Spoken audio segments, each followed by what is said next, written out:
deceive us.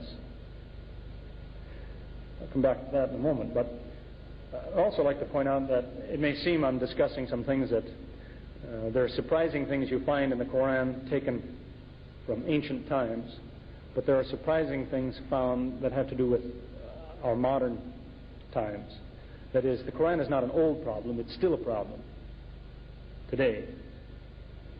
You have the interesting statement, for example, that it is the unbelievers who would take note of the fact that in the beginning the heavens and the earth were one piece, that all life is made of water.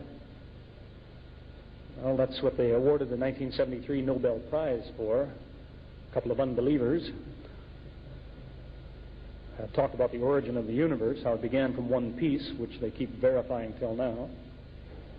That life is made of water is probably wouldn't have been a very easy thing to convince people of 14 centuries ago. If you stood in the desert and told somebody, you see, this is made of water, mostly, it's water. That had to wait for the invention of the microscope to find out that cytoplasm, the basic substance of the cells, is 80% water. I mentioned falsification tests, chances to prove the Qur'an is incorrect. Some of those stand there, just like the challenge to Abu Lahab, some of them stand there today. In fact, you have an interesting ayah which says, speaking of the relationship not between individual people, but between groups of people. It's saying, as a group, in effect, it says the Christians will treat you nicer than the Jews treat you. It tells the Muslims that, as a group. Now, I say there have been a lot of Christians and a lot of Jews who have become Muslims, but as groups of people, this will generally be the case according to the Qur'an. Do you realize what that is? That's a chance for the Jews to prove that the Qur'an is false. All they have to do is get organized and treat the Muslims nicely for a few years. And then say, what does your book say about who is your best friend in the world? But I mean, really, who treats you the nicest? The Jews, the Christians. Look what we Jews did for you. That's all I have to do. You haven't done it yet.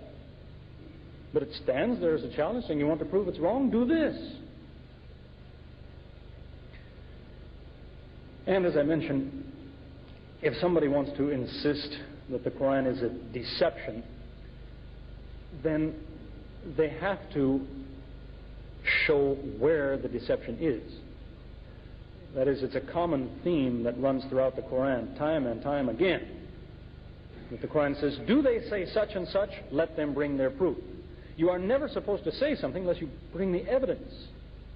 Do they say the Qur'an is a deception? Let them bring their proof. Show me one deception. Where does it deceive me? Show me a lie that it has told if you say it's a deception. Otherwise, don't say that unless you show me. It's not good enough to tell me. Show me.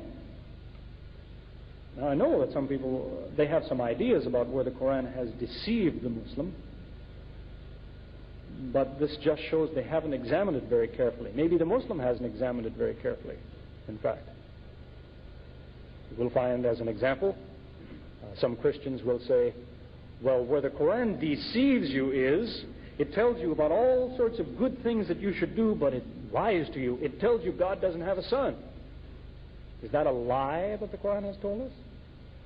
Well, as a matter of fact, the Qur'an does not forbid the Muslim to believe that God has a son. It doesn't say, the reason God doesn't have a son is because it's forbidden. It doesn't say that.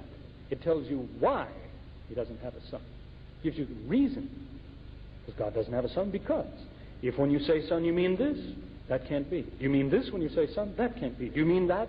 It exhausts all of the meanings of son to say each one of these can't be true of God for these reasons. So it doesn't forbid you from believing it. It tells you why. It doesn't lie to you. There's even an interesting verse that says the Muslim is supposed to repeat, if God has a son, I will be the first to worship him. So it's not telling you he doesn't. It's saying if he does, you should worship him. But in fact, he doesn't because of these reasons. So again, the deception is not an easy thing to find. Stress that to people. If they want to say the book deceives, let them show the lie they're talking about, which is the false thing it says. And don't be misled onto this kind of thing. I had that talk in Minnesota, in the U.S. a few months ago, and the man got very upset with a lot of things I had said, and so he started writing to me when I got home. And he said he had a whole book full of mistakes in the Qur'an. And he wasn't going to show me any of those because he said, you showed me mistakes in what I believe, but it doesn't change my belief. I still believe. He says, and you'd be the same way. If I showed you a mistake in what your book says, you'd still believe it. So I wrote him back to say, no, that's the difference between us. If you show me a mistake, I won't believe anymore. Because that's my attitude. I don't believe in spite of the difficulties. So I told him, I said, you pick the best mistake you can find. Tell me about it. What is the best mistake you can find? And what he wrote me was that the Qur'an says that Zechariah couldn't speak for 3 days, and the Bible says he couldn't speak for 9 months. He says, there's your mistake. Well, it's not so much a mistake as it is a matter of his book says this and my book says that. What remains to be proven is whose book is correct, which in fact can be demonstrated. But you see what I mean? It's not disagreement that is a problem. It's the actual proof. Somebody has to bring you the actual mistake, the case that will stand up in court to say this is false, but it's in your book. There's another way that a person can approach the Qur'an in examining the things that it has to say. I'll just illustrate this briefly. You can discover how surprising the book is by assembling what you might call a list of good guesses. See, the Qur'an talks about a lot of things. But if I can explain it to you the way it works in mathematics, when you make guesses, if you have two choices, one is right, one is wrong, and you close your eyes and make a choice, half the time you'll be right. So you have a 1 in 2 chance. You could pick the wrong one, you could pick the right one. So 1 time out of 2 you'll be right. But if you have 2 situations like that, I can be right or wrong about this, and I can be right or wrong about that, and I close my eyes and I guess like this, I'll only be right 1 time in 4. It becomes 1/2 times 1/2. That's because there's 3 ways to be wrong now. See, I can be wrong and wrong, or I can be wrong and right, or right and wrong. But the only way to be right is to be right and right. That's 1 out of the 4 possibilities. If you have 3 situations like that, and you make a blind guess 3 times, I'll guess this, and I'll guess that, and I'll guess this, you'll only be right 1 time in 8. So you 1/2 times 1/2 times 1/2. Suppose that your options are 1 in 10. And you have another situation where there's 10 guesses, only 1 is right. And 10 guesses here, only 1 is right. If you close your eyes and pick 1, you're only going to be right 1 time in 100. It's 1/10 times 1/10. Because you've got 99 ways to be wrong and only 1 way to be right.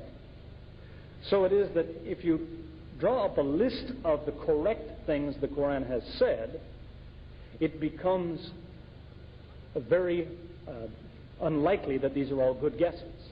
If it has millions of ways to be wrong, but it's always right, then it's unlikely that somebody was guessing.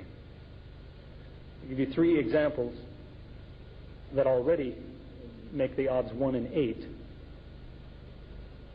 The Qur'an says about bees.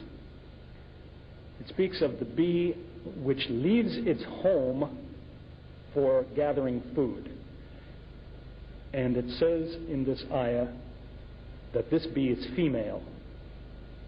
Now a person might guess on that, say, well, the bees that you see flying around, they could be male, they could be female, I think I'll guess female.